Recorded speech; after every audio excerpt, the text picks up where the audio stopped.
Apakah Anda pernah bertanya-tanya bagaimana komputer bisa memahami perintah kita? Semuanya berkat control structures. Apa itu control structure? Control structure adalah aturan yang mengatur alur eksekusi kode dalam program. Terdapat 3 dasar struktur. Yang pertama ada sequence, yang kedua ada selection, dan yang ketiga ada repetition. Pertama ada sequence. Sequence adalah serangkaian langkah yang dijalankan satu persatu secara berurutan. Ini seperti mengikuti resep masakan, di mana langkah-langkah dilakukan secara berurutan dari langkah awal ke langkah akhir. Langkah pertama, siapkan bahan. Langkah kedua, campurkan bumbu. Dan langkah ketiga, masak hingga matang. Semuanya dilakukan sesuai urutan untuk menghasilkan hidangan yang sempurna. Yang kedua ada selection. Selection adalah pengambilan keputusan di dalam program berdasarkan kondisi tertentu. Contohnya, ketika kita ingin memilih makan mie goreng atau mie rebus berdasarkan cuaca tertentu, kita dapat menggunakan if-else untuk memilih pilihan tersebut. Pertama, dimulai dengan if. Di sini kita memeriksa apakah cuaca hujan atau tidak. Jika memang hujan, maka kita akan memakan mie rebus untuk menghangatkan badan.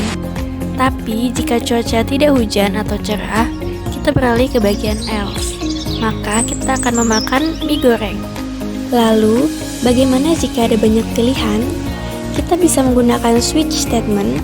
Ini mempermudah program untuk memutuskan berdasarkan kondisi tertentu. Contohnya, ketika memilih makanan. Pertama, dimulai dengan switch.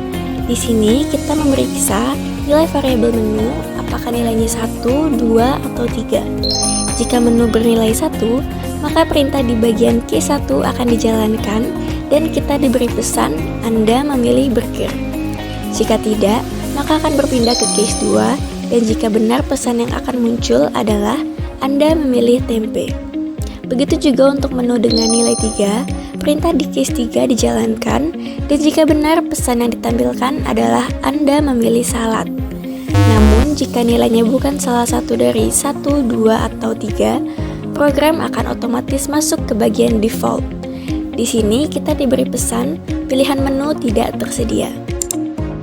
Lalu, yang ketiga ada repetition. Repetition adalah pengulangan perintah yang dilakukan terus-menerus hingga kondisi tertentu terpenuhi.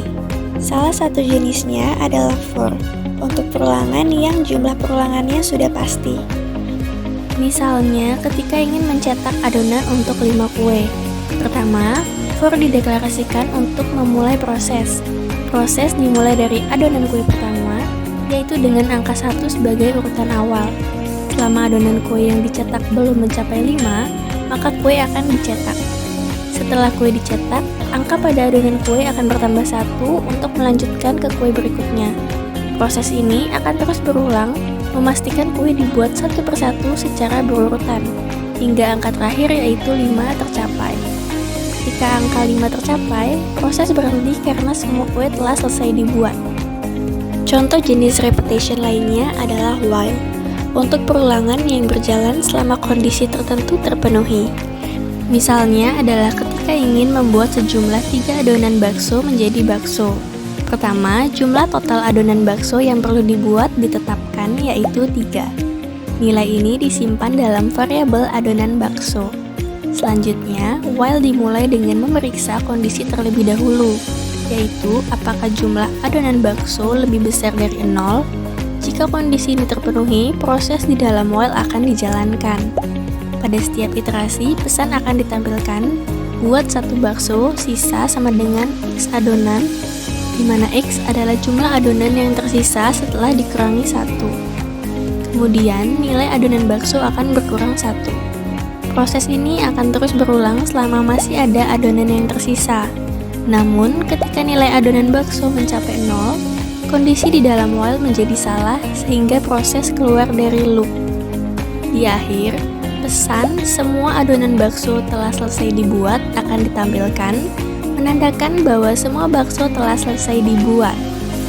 Itulah tadi jenis-jenis control structure, seperti sequence, selection, dan repetition. Sekian dari kelompok kami. Terima kasih telah menonton.